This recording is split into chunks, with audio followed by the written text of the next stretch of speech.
Hello, welcome to Music Ally Focus with me, Music Ally's editor, Joe Sparrow. And in this episode, we're extremely pleased to be joined by none other than Pete Tong, a man who's been enormously influential in the international music scene for 3 decades or more. As a broadcaster, a jet-setting DJ, someone who has released dozens of mix albums, a record label founder, and now as co-founder of the International Music Summit, which is happening on the 26th or 28th of April in where else? Ibiza. We'll be chatting to Pete about his experiences in A&R and how it's changed over the years he's been doing it. Now, each Music Ally Focus episode analyzes one meaningful music business story at a time, just like this one, and so this podcast is going to be quick. It'll take about the same amount of time as Patrick Bertoletti could hypothetically eat 1,000 pickled jalapenos. Patrick ate 275 pickled jalapenos in 8 minutes at the Feel the Heat Jalapeno Eating Championship in 2011. Now, talking of hot successes, for a man whose name is rhyming slang in the UK for something going wrong, a lot of what Pete Tong touches goes very right. So, for instance, and for context, at FFRR Records, which he founded, the artists that were signed while he was involved are a who's who of influential dance music creators. For instance, Goldie, Todd Edwards, Carl Cox, Armand Van Helden, Asian Dub Foundation, Steve Silk Hurley, and of course, D-Mob from my hometown of Stoke-on-Trent, who hit #1 with the amazing We Call It Acid. Anyway, we invited Pete onto the podcast to talk about A&R in the dance music world, how it has changed, how it works now, the challenges of keeping up with the TikTok whirlwind and reverse A&R from when TikTok users sort of elevate a track and change it and make that into a success, and what he thinks about the use of AI in future A&R approaches. So let's go over to Pete right now. So I'm very happy to welcome Pete Tong to the Focus Podcast. Hi, Pete. Hi.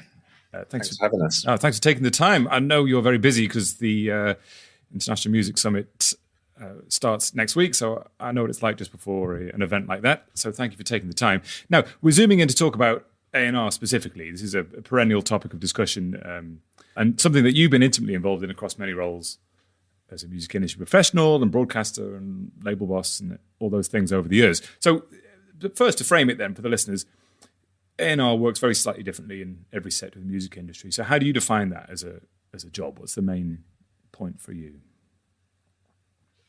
I guess it's always comes back to the point of curation, identifying talent, identifying songs, developing talent and crafting songs with the artists, enabling talent to flourish, protecting and nurturing talent, I would say, and providing a sounding board for the artist in a kind of private space to give them feedback. Yeah.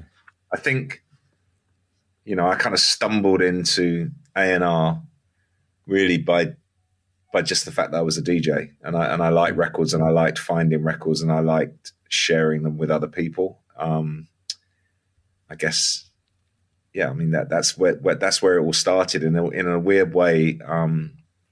However that expanded over the years, it kind of came back to the same thing. So yeah, do you think it works slightly differently in dance music culture? Because I'm thinking back to when I was a radio plugger years and years and years ago, and if we ever were working with an artist that was making electronic music, it would get sent out to DJs and they'd provide really sort of thoughtful written feedback and scores and say how it worked with crowds. And that always sort of surprised me in comparison to working on other types of music where you were lucky to get any answer. So do you find there's something quite different about that relationship, that, as you said, that sort of intimate sort of feedback? I mean, if you go back to kind of the 80s, the feedback could only happen once you'd signed, really. So the feedback loop at that point was, the music maker, and it was less DJs at that time, obviously playing it to record companies and publishers and trying to get a deal. So that was your feedback loop. The only way you had of getting any other kind of feedback was obviously if you had the ability to play it out, if you were a band, or play it live, or if you were on a session on the radio. The route to make a record was so much more complicated, in the late 70s going into the early 80s, because you needed an enabler. You needed a studio, you needed someone to pay for it. So the feedback loop we've become so accustomed to, which has now gone through the to infinite levels. Now we're in the kind of world of social media, and everybody can effectively, broadcast themselves 24/7 on all different platforms and devices. If you take it back to the late 70s disco and 80s, the decisions were already made, and you had to get signed or someone to kind of pay for you to go in a studio. Yeah. Well, let's talk a little bit about those changes then. I'm sure when you get together with a bunch of professionals across the industry, as you will do at IMS next week, you're talking about this kind of thing and how this works in a modern sense. You just touched on there how that process has perhaps changed since you started out. How did that sort of A&R process change, let's say through the late 80s, through the 90s, when still in that sort of pre-technology phase, but when dance music was really exploding? How did that feedback loop work, and how has that sort of informed what happens now, do you think? I guess coming out of the rave era of the late 80s and then through into the early 90s, when everything started to kind of get a little bit more organized, more dance labels, more independent dance labels. The people were working out, how to cut records and how to put them out independently. Yeah, you were just able to experiment more, and it kind of moved a lot slower, and in a kind of, I would say, much more authentic, honest way. People could cut records, put out white labels, put them into stores. DJs would come into the stores. They'd like what they heard. They'd buy them. That would be kind of the first stage. Then they'd play them out, obviously, at their shows. People would go crazy. That's the next stage. Then the record shop would ask for more copies, and they'd sell more copies. And then I guess the A&R people at the labels would start to follow what was happening at the record store counter, basically, and to a certain extent watching those DJs play records out. So from a UK signing point of view, it was often you were signed, it was a white label. It was someone had made a demo, made a track, they pressed it, 500 copies or whatever, handed them out to their mates, and then the feedback would determine what would happen with that record. And I signed many bands like Orbital, famously. Chime was a white label, and then from the American licensing side, records were released on indie labels in the US and then exported to the UK. And then their popularity again was governed by how the record shops kind of sold them, basically. In the case of, and then I would be going constantly to New York or eventually Chicago and trying to make deals for those records, basically. So it was a kind of, obviously always had your own taste as well, listening to things, and obviously the sharper your taste, if you could actually, the earlier you could make your decision before it became obvious to a wider group of people. So that's definitely the kind of back in the heyday of the late 80s, early 90s. And I started FFRR in, I was already at London Records for a few years and started FFRR in 86. But signing, we signed Rockers Revenge, Walking on Sunshine. That was, we picked that up from a Streetwise pressing, it was already out on an American indie label. I'm just trying to think, Run DMC, that obviously the record was out and you make your decision based on that. Joyce Sims was already pressed on Sleeping Bag, and I went over to New York and licensed it, and it was made by Curtis Mantronic, who already had a kind of reputation, and it was on Sleeping Bag in the US, which was a pretty hot indie dance label. So, but coming full circle, it's just humongous change. Yeah. To 2023. I mean, you use an example there, Orbital, who, like you say, famously, they recorded Chime in sort of 20 minutes, put it out on vinyl, limited run, and then it took off, and they were on top of the pops. Yeah. And they're speaking next week at your conference, which is sort of a nice through line, isn't it? There's something you mentioned there about the sort of the pace of evolution of those moments of little where things blow up. there was a sort of hot housing effect back then, where perhaps in that period of the early 90s, where little scenes would blow up, people would release songs, be able to see what was happening. They would all influence each other, and then something interesting would blossom.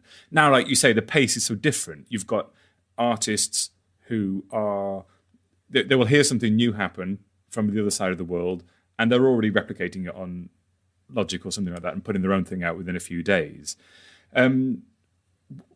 What effect do you think that has in terms of development of sounds and scenes and music? Because what I'm saying is, there a sort of danger that things are moving so quickly that they hear something and replicate it and get it out, and does that have an effect on scenes coming up, for instance?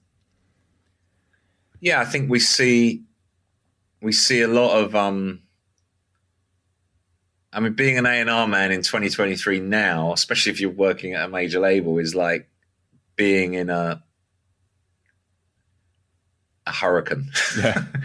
A hurricane of information and panic and speed and wind and distraction.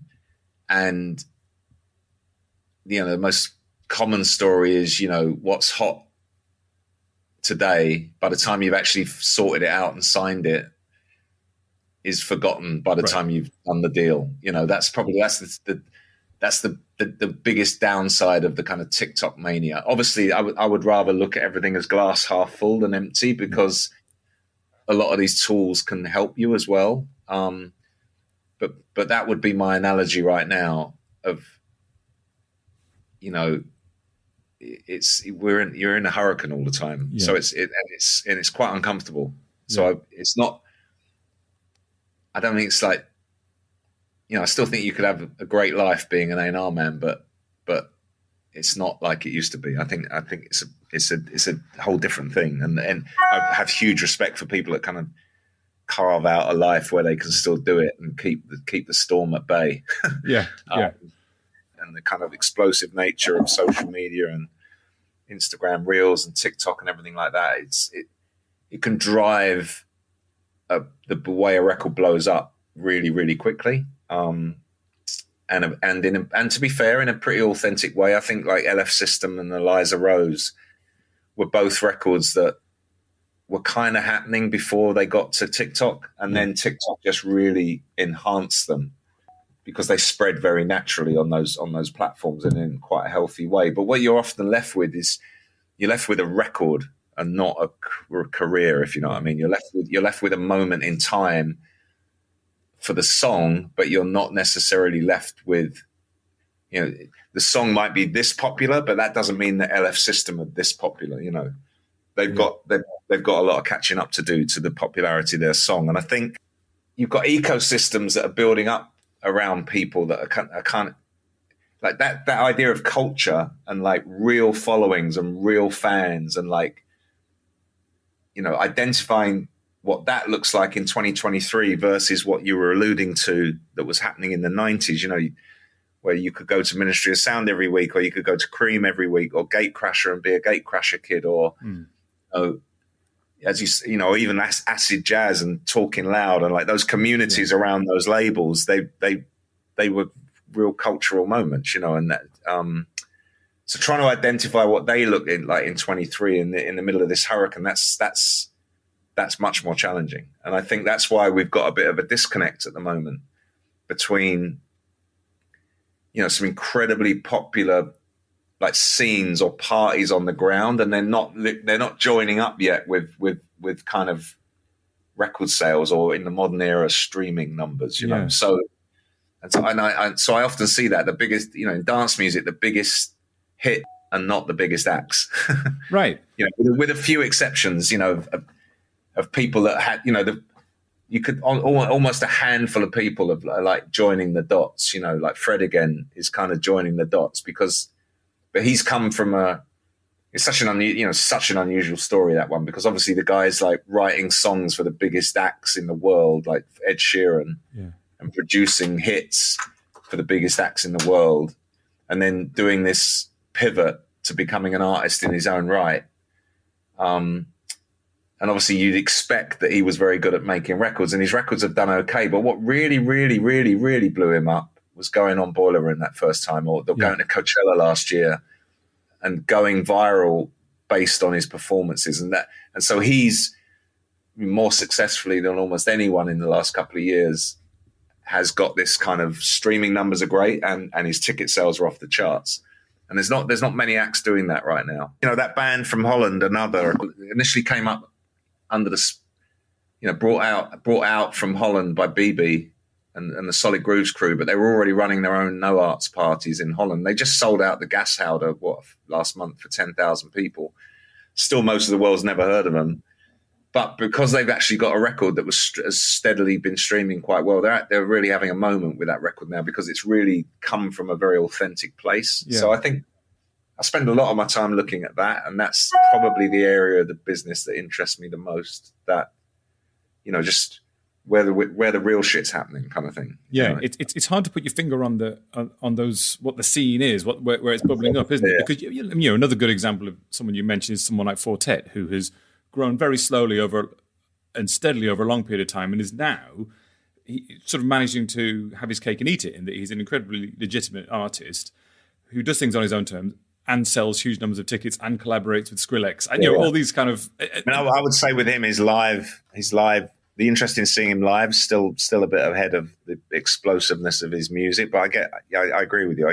That's probably the healthiest way round to be honest, because it means you're not all sitting around, with your prayer mat out, hoping that that Spotify are going to add you to a playlist. There's more to your business than just waiting for Spotify, and I think that's really, really important. And, thank God that's actually, that's something almost everybody in the business of dance music can do something about, because hopefully you can make a living and get to your audience by other ways than just producing music. Music's very important, but you can do it in other ways, which is a lot harder if you're a kind of pop star or a rock band almost, Yeah. So, and the economics are very different there as well, aren't they?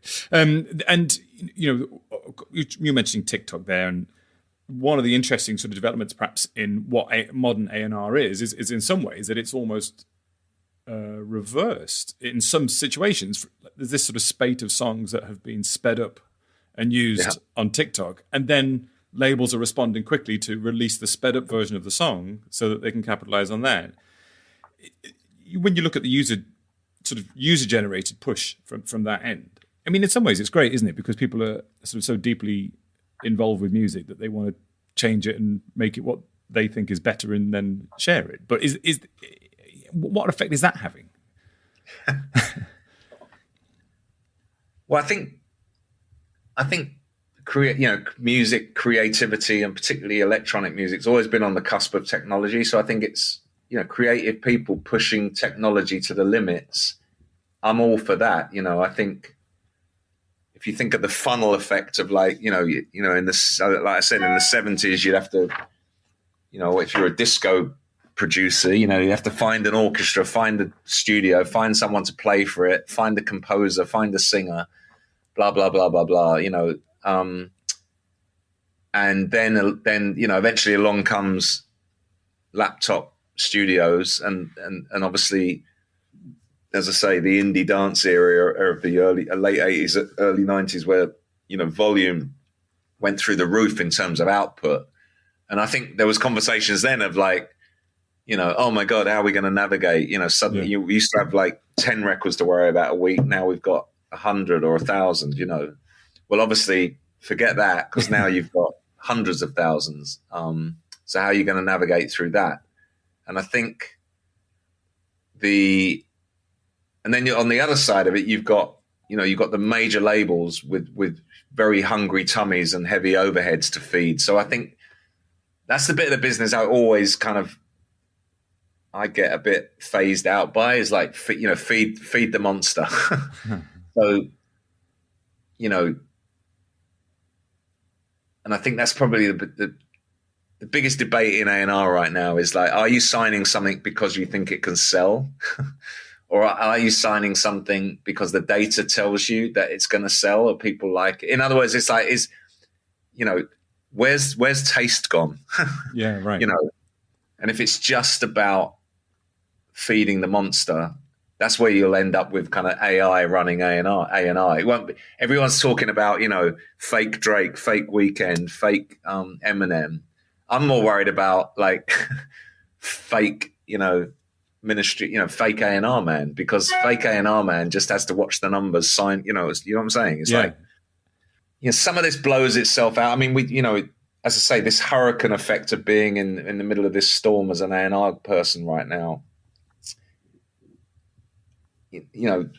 what people were worrying about a year ago, maybe that's changed already. So I think a lot of the major labels have calmed down a bit of like realizing, kid in his bedroom speeds up a Beatles song for sake of argument, chops bits to fuckery, it has its viral moment, all the labels are bidding for it. It becomes way too expensive. Then you have this kind of manic jigsaw to kind of piece together of like, shall we cover the Beatles? Shall we ask the Beatles if they'll let us do it? Shall we sort the publishing out? Shall we try and who gets what bits of the publishing? And like, who is the act anyway? It's like, by the time you worked all that out and you get it out there, there's either 10 more copies or TikTok's forgotten about you and they're on to the next thing. So, and I think I saw a lot of that in the last 12 months, and it.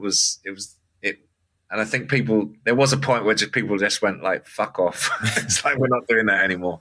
I don't know. I mean, there'll always be someone that wants to do it, hoping that no one else is chasing their tail. But in general, it was like, it all got very silly. I mean, the silliest one of all was the all-seeing eye, the beat goes on. So from Campbell putting the clip up to, the original artist trying to work with Campbell to like literally 2 or 3 weeks later, and hundreds of thousands of pounds being spent and offered. And, the Campbell one comes out and like 5 other versions come out the same day of the same song, including one from the original artist that I was involved in. And I think people just thought, you know what? And like Radio 1 are like, and Capital and Kiss, it's like, which one do we add? And I think some stations tried to add 3 of them or 4 of them, and some stations didn't add any and just waited to see which one survived, and some stations or put a couple on. But it was, I think at that point everyone went, oh my God, Well, I mean, what this comes back to then, I guess, is as we're looking to the future, going through this period of sort of turbulent change, or the influence of TikTok is maybe overstated, or it's having this impact at the moment. The one thing you mentioned there was about, and mentioned at the very start, was development of something that's really good. Like you're using taste to identify something and help surface that. Those two things are not necessarily oil and water, but you have got this case where if you are chasing something, if you're chasing data and saying, well, look, this is blowing up, so we should make this into something, the tail could be wagging the dog there. Do you think that there's a danger that people are taking their eye off the ball in terms of saying, well, I want to develop music that is really good, that then in the future will have these sort of secondary effects? It's so nuanced, because everything can be great, like you could every situation could produce something great, but with all of these different things going on, there's infinite more chance of it being very, very short term, or a waste of time, or distraction, or rubbish, or So I think navigating, nurturing talent these days, and how to survive as a label as well. Of like, you've got the thought process now. You've got a thought process of like, well, with all this technology and aggregators and all these things that you can do, do I even need a label? Artists waking up to copyrights and the value of them. Everybody being in that kind of DIY mindset. So you've got a tranche of people that's like, well, fuck the labels. I can do it all myself, and social media will allow me to find an audience, and I don't need to sign to a label, so I'll own everything. And that's kind of okay for some people, and good luck to them if they make it work. But when they do come to a label, if they want to work with a bunch of people that they think can help them, then there's got to be some kind of arrangement. So I think there's 2 types of deals at the moment, I would say. There's the kind of track transaction, I give you some money or I give you whatever, you give me your track, and I'll try and make it as successful as possible, and I'll keep some of the money and give some of the money to you, and blah blah blah blah blah. That can keep the lights on as well, because but that doesn't, that's not going to get us Chemical Brothers or Orbital or the Prodigy or Bicep, or there's got to be another thing of like, you got to be in this with me for a while. We're going to have to work out a way of sticking around together for a while. And hopefully over time we'll kind of take the necessity for instant gratification or instant success out of the equation for a little bit, and we'll go on this journey across 3 tracks maybe, or hopefully 10 tracks or 20 tracks, or an album plus 2 options, and we'll try and depressurize this situation at the beginning so that the label doesn't instantly go from like, and I've been there, like you sign a deal and literally 2 days into the first release, after you've been working on it for a year behind the scenes, everyone's in disaster mode. So trying to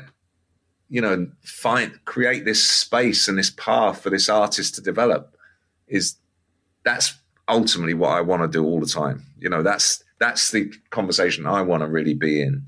Transactional can be fun for a minute. It's like, it's like drugs. It's like, feels good when you hit that deal, coffee, right? Straight up, straight down, and if it works, it's great. Everyone feels great, but you can lose your shirt really quickly. You can lose your fingernails, have sleepless nights. Everyone was trying to sign the Schaus record. It got so expensive. In the end, they kept it themselves, and nobody did the deal. But anybody that would have done that deal would have been losing sleepless nights. Doesn't matter how, So, but transactional deals can also be, very quick and low level as well, and you can get lucky. But transactional deals, like it's good for the artist sometimes, because they think, well, I'm in and out in this label, I'm out this label, and I'm a free agent again. And that happens a lot with DJs. You get obviously a lot of DJs will, especially at the start of their career, it's actually important for their artist development. I'm going to do a record for Fisher's label, or I'm going to do a record for Solomon's label, or Jamie Jones's label, or Michael Beebe's label, or Armin van Buren's label, or whatever it is, and that's going to tick these boxes, and I'm going to build my career. So that can be really, really good. But it's from a label side, you could have a key development record in the development of this artist, and then he's gone, or she's gone, or they've gone. So that can be incredibly frustrating. But when I look at our, with 360 now, the label I'm running now, who's our most successful artist? Dom Dollar. Why might that be? Because we're in a long-term deal with him. And, we got lucky at the start because Take It was massive, but the second 2 were still pretty big, but they weren't as big as the first one. But that didn't mean we were going to drop him.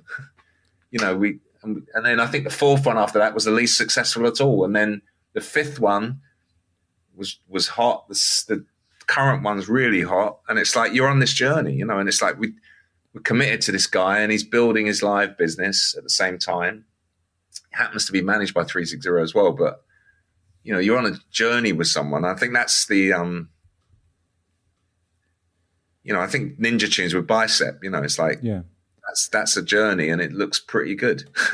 It's a little bit counter to how a lot of the internet and a lot of sharing of music works at the moment, isn't it? Because the idea, like you said, it's ephemeral. I think it depends on what kind of act you want to be. I think, if you want to be, if you're a DJ and a track maker, especially at the beginning, all credit, I get it. You need to probably. I've actually done deals with people for 2 or 3 tracks and said, I actually want you to put tracks on other labels while we wait for your second one or your third one. So that can work well. So I think this, the other end of the dance market, which is massive and really important, we should talk about is the kind of the pop end of it. Yeah. And where most of the acts are signed to major labels, and it's like and I think there's a level of kind of like there's a code to crack. There's a system to beat, and by loading the bases, we're gonna crack the system. No disrespect to David Guetta, because I think he's brilliant at what he's done, but his level he's operating on, it's like constantly cracking the system. It's like accessing the best songs, getting those best heads in the studio every day of the week to kind of come up with the best result. I mean, that's a whole different level. I prefer that as well to kind of, the TikTok kind of, whirlwind. There's a story with David Guetta actually about that song he did with BB Rexha. Yeah.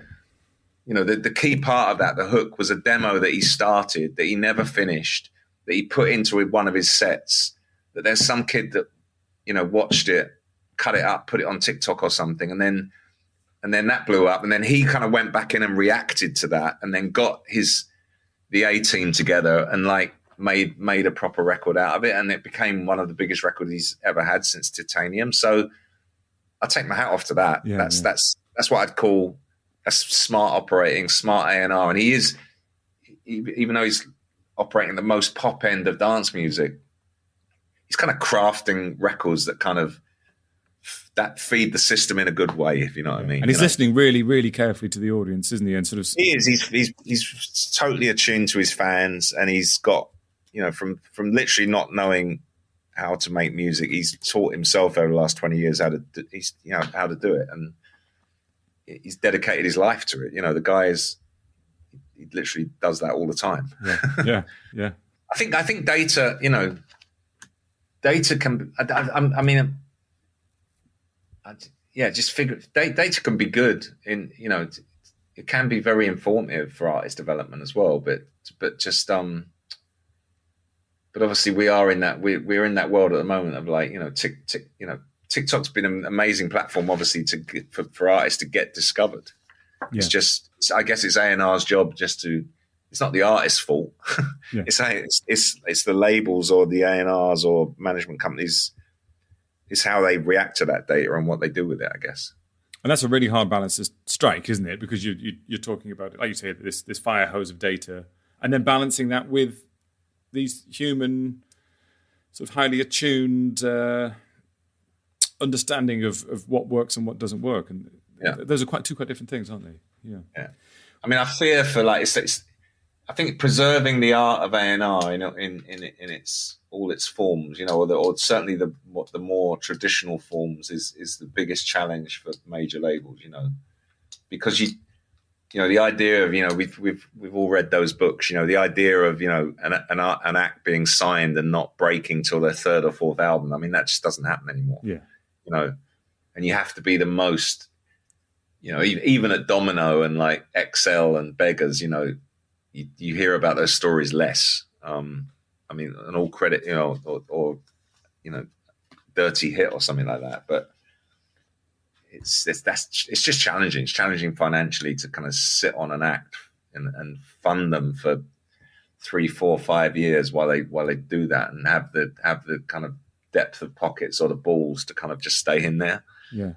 But that used to be be very common, Yeah, and of course, I guess the temptation in those situations is to always say, "Well, look, we can support this act for a long time, or we can just open TikTok, find a song, and try and get that one, and it will create all this money immediately." Yeah, and that's hard, isn't it? But I think if you want to get discovered now, I think the biggest thing is having other shit going on. If you walk into a label, you're sending tracks out, and you've got a little scene behind you, or you've got a little party that's like packed every weekend, or you've got just having other stuff going. And obviously a lot of, some DJs just have really clicked with social media. It's not for everyone, however hard they try. Some people just have that kind of, they can speak that language. I'm thinking of people like John Summit that kind of blew up in the last couple of years. He just was a natural. Michael Beebe, funnily enough, turned out to be a natural with social media, and his social media has always been ahead of his streaming numbers, but his social media did really inform his growth in popularity of his parties. Right. So, and then by having that kind of ability to sell out Printworks in 5 minutes, or play all over the world to pretty decent crowds, it does take the pressure off him having that hit, because if he ever does have that hit, his world's going to go stratospheric even more so. But he kind of doesn't need it because he's doing fine right now. So that's the healthiest way round. Like for a DJ, electronic producer, have your live audience and let your music come. You know, the other way round's harder. You know, you have the massive hit, and then you got to play catch up, because otherwise you're only as big as your next record, because you still haven't really got an audience. You know, so yeah, fascinating. About it's sort of again a balance between maybe how an artist can become partially self-sufficient and then working with people to boost that. As a final question then, Pete, and this is a sort of a bit of a contextual one for everything we've just talked about, and is probably the hardest one after all that. If you could only choose one song to listen to for the rest of your life, what would it be?